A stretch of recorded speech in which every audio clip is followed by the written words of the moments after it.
transform shame around mental health? Well, I first had to figure out what the opposite of shame was. So I went to the most reliable resource that I could, Google, and asked, what's the opposite of shame? And Google told me the opposite of shame is pride and honor.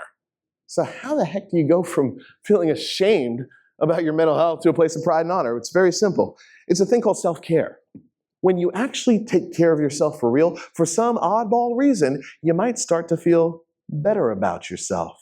Now, if you go on the Instagram right now and type in self-care, you see pictures like this. People think this is what self-care is. Let's talk about this. People think this is what self-care is. I want to give you a new definition of self-care that helps a lot of people.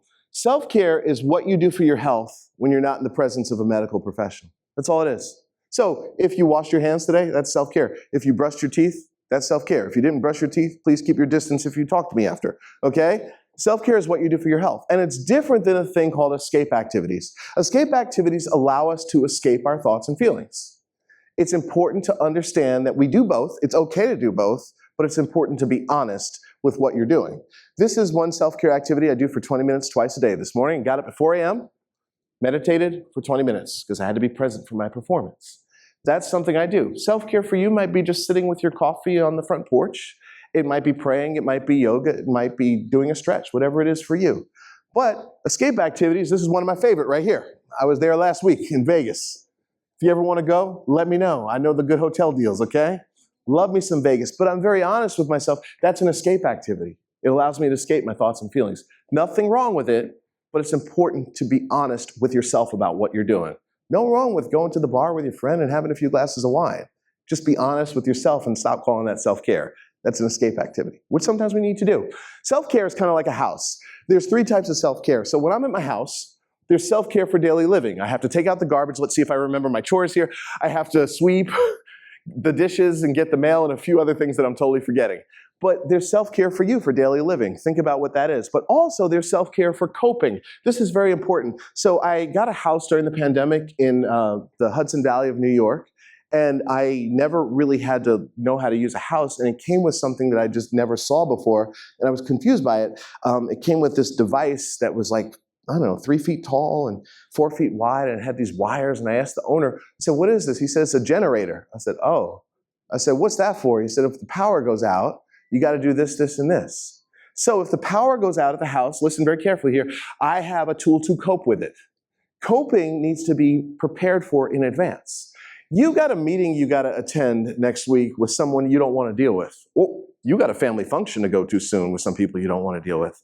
It's important to have tools you plan in advance for whatever that is, coping ahead. And finally, there's self-care for healing. God forbid a tree falls on the house. At that point, you have to bring in the professionals. When you experience trauma, I don't care what your degree is or license, you need to bring in a professional and work with yourself. It's super important. And so these are some ways of thinking about self-care. There's something that I know about all of you. I think you're paying great attention to me and it feels so good, but I also know that all of you have a lot on your mind right now. You're thinking about other things. Me too. I'm up here presenting and thinking about other things. Guess what? David Allen, in his book, Getting Things Done, talks about the fact that we all have these open loops in our minds all the time.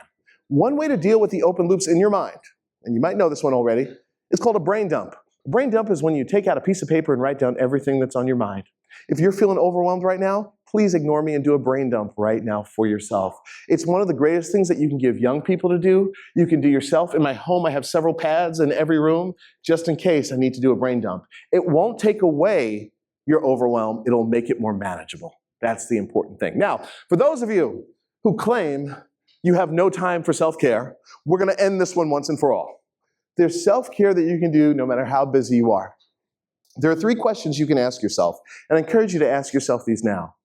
What am I feeling? Just ask yourself that question. If you don't know the answer, that's okay. You start to gain awareness around your feelings. Second question, where is it located in my body? There's this book you might all know called The Body Keeps the Score. It talks about how we store emotions in our body, learning to locate it. In fact, just those first 2 questions, what am I feeling? Where's it located in my body? Can be all you need when you're feeling the feelings. And finally, the third question, what do I need right now? So this morning, I did the 3 questions because I was feeling kind of And this was even after I meditated. What am I feeling? Anxious, Where's it located in my body? I feel it in my stomach. What do I need right now? I probably just need some water. And that's what I needed this morning for self-care. 3 questions you can ask yourself. But the final thing I want to share about self-care is this.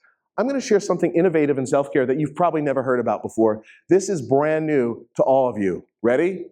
Castles. Who knows what a castle is? Okay, oh, a few of you. Okay, let me explain to you, those of you that don't know what a castle is. A castle is a giant brick building from medieval times surrounded by a body of water called a moat. So you couldn't just go walk up in the castle back in the day. They would have to let the drawbridge down for you. They were intentional about who and what they let the drawbridge down for. After I finish this presentation, chances are one of the first things that I do when I leave this room is take out this device out of my pocket right here and check it. Why? Well, because you got to check your phone, right? This is a cultural habit that is causing mental health issues for everyone. It's important to be intentional about who and what you let the drawbridge down for, like a castle. Now, people tell me all the time, well, social media stresses me out. No, it doesn't. Every social media site has an unfriend and unfollow button. Don't know where it is, shoot me an email. I'll give you the link on how to do it. Be intentional about who and what you let the drawbridge down for. So, when you practice self-care, you start to feel better about yourself and you transform shame.